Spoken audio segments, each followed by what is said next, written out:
My name is Sarah Jenkins. I'm 34 years old, and I'm a senior archivist for the city's Historical Society. I've spent my career sifting through stacks of old paper, searching for the truth hidden in faded ink and forgotten margins. But nothing in any dusty archive could have prepared me for the document I found tucked into my own medical file, a few weeks after the car accident that nearly took my life. It was a consent form for organ donation, dated 6 months prior, with a signature that looked like mine but wasn't.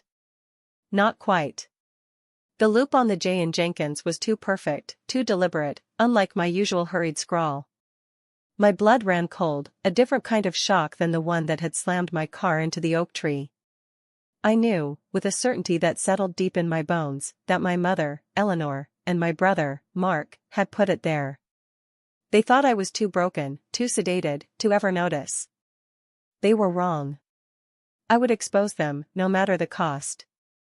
To understand why I didn't immediately scream or call the police from my hospital bed, you need to know a little about my family.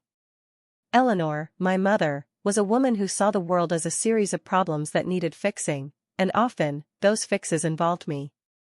Ever since my father left when I was 10, I'd been her rock, her confidant, and, increasingly, her financial safety net. Mark, my younger brother, was a sweet but easily swayed man, always chasing get-rich-quick schemes that inevitably imploded, leaving me to pick up the pieces. Our family dynamic was a well-worn path. Eleanor would create a crisis, Mark would fumble, and I would step in, armed with my steady income and a misplaced sense of duty. Eleanor had a particular way of showing her affection, especially when I was unwell. She'd brew a specific blend of herbal tea, chamomile, lavender, and a touch of something she called nerve-soothing, and insist I drink it. It was a ritual from my childhood, a warm mug pressed into my hands after a scraped knee or a bad report card. After the accident, she was constant at my bedside, fussing, hovering, and always bringing that tea. She'd say, "You need your strength, sweetheart. We all need you."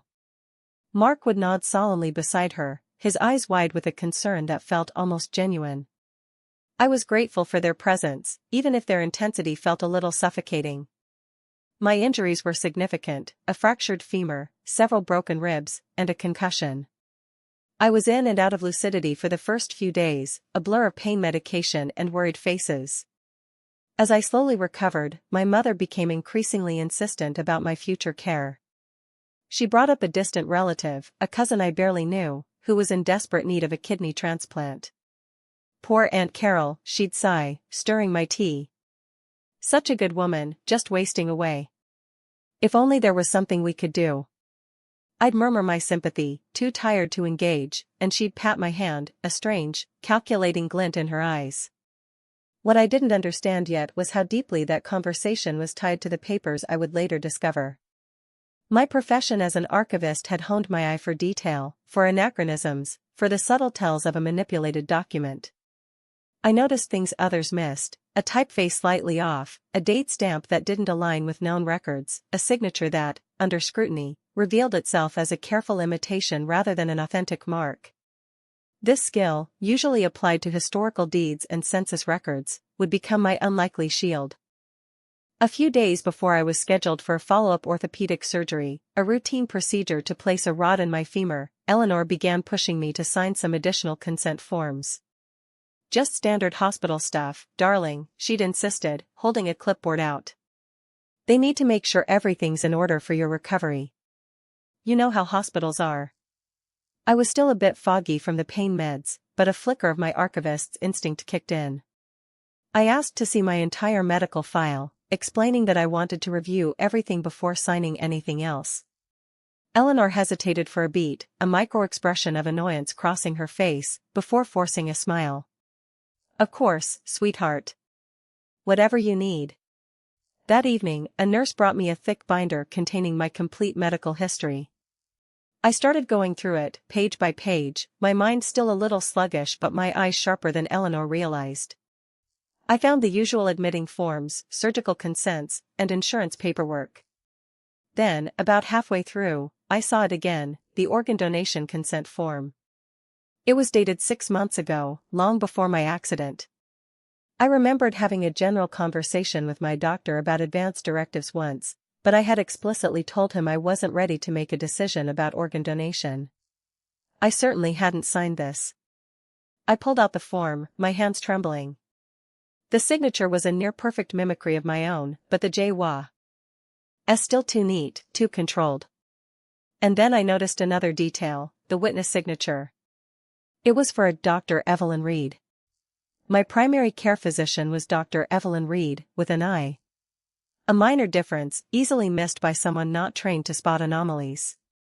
But for me, it was a glaring red flag. They had forged the signature, and they hadn't even bothered to get the witness's name right. The next morning, I tried a subtle probe. As Eleanor brought me my tea, I said, "Mom, I was looking through my file, and I saw a form about organ donation. I don't remember signing that." Eleanor's hand, holding the mug, visibly tightened. "Oh, that old thing? The hospital must have put it in there by mistake, or maybe you signed it when you were feeling unwell before the accident. You know you've had those dizzy spells." She dismissed it with a wave, her voice too casual. Mark, who was sitting by the window, suddenly became very interested in the hospital parking lot. "Yeah, probably just a mix-up, Sarah. Don't stress yourself." Their reactions confirmed my growing dread. This wasn't a mistake. This was deliberate. My mind raced back to Eleanor's persistent talk of Aunt Carol's kidney needs, the way she'd pushed those new consent forms, and the suspicious urgency around my upcoming routine surgery. It clicked into place with horrifying clarity. They weren't just trying to get me to donate. They already had the forged documents, waiting for an opportunity, like my current incapacitated state, to activate them. My routine surgery, I now suspected, might have been intended as a convenient cover for something far more sinister. They wanted my organs. Panic threatened to overwhelm me, but years of disciplined archival work had taught me to compartmentalize, to focus on facts. I took out my phone, careful to keep it hidden under my blanket, and took high-resolution photos of the forged organ donation form, highlighting the incorrect witness name and the subtly altered signature. I also photographed another document Eleanor had tried to get me to sign the previous day, a new Advance Healthcare Directive that, on closer inspection, contained language that would grant my mother full authority over my medical decisions, including end-of-life care and organ donation, without any specific consent from me. It was a blank check for my body. My first call was to my best friend, Jessica, a paralegal who understood the nuances of legal documentation. I whispered the details, my voice tight with fear. Jessica was furious. "Sarah, this is beyond messed up. We need a lawyer, immediately. And you need to secure your records." She promised to contact a trusted medical ethics attorney she knew. My second call was to the hospital's patient advocacy office. I explained, calmly but firmly, that I suspected medical identity theft and potential fraud, specifically regarding organ donation consent. I requested that a flag be placed on my file, requiring my explicit, in-person consent for any procedure, and for all my medical records to be secured and only released directly to me or my legal counsel. The advocate, a kind woman named Maria, listened intently and assured me she would act immediately. The next afternoon, Jessica arrived with a lawyer, Mr. Harrison, a man with kind eyes and a no-nonsense demeanor. We reviewed the evidence, the photos, my detailed notes on Eleanor and Mark's behavior, and my own clear recollection of never signing such a form. Mr. Harrison explained the gravity of the situation. "This isn't just a family dispute, Sarah. This is a felony. Forging medical consent forms for organ donation is incredibly serious. It's attempted medical battery, at the very least, and potentially attempted murder if they had planned to facilitate a non-consensual donation under the guise of your routine surgery." The words hung in the air, cold and stark. We decided on a decisive action. Mr. Harrison advised me not to confront them alone. Instead, he would be present. We arranged a meeting in a private consultation room at the hospital, ostensibly to discuss my discharge plan and future care. Eleanor and Mark arrived, looking smug, probably expecting to finalize their control. Eleanor carried a thermos of my nerve-soothing tea. "Thank you for coming," I began, my voice steady despite the tremor in my hands. "I wanted to discuss my medical records, specifically these documents." I slid the printed photos of the forged organ donation consent and the new Advance Healthcare Directive across the table. Mr. Harrison sat silently beside me, his presence a clear signal. Eleanor's face went from smug to confused, then to a mask of indignation. "What is this, Sarah? Why are you showing U.S. hospital paperwork?" "This," I said, pointing to the forged organ donation form, "is a consent form for my organs, dated 6 months ago. I never signed it. The witness signature is for Dr. Evelyn Reed, not my actual doctor, Dr. Evelyn Reed. And his, I pointed to the new advance directive, would have given you complete control over my body, my life, and my organs, without my explicit consent." Mark squirmed in his seat, his eyes darting between me and Eleanor.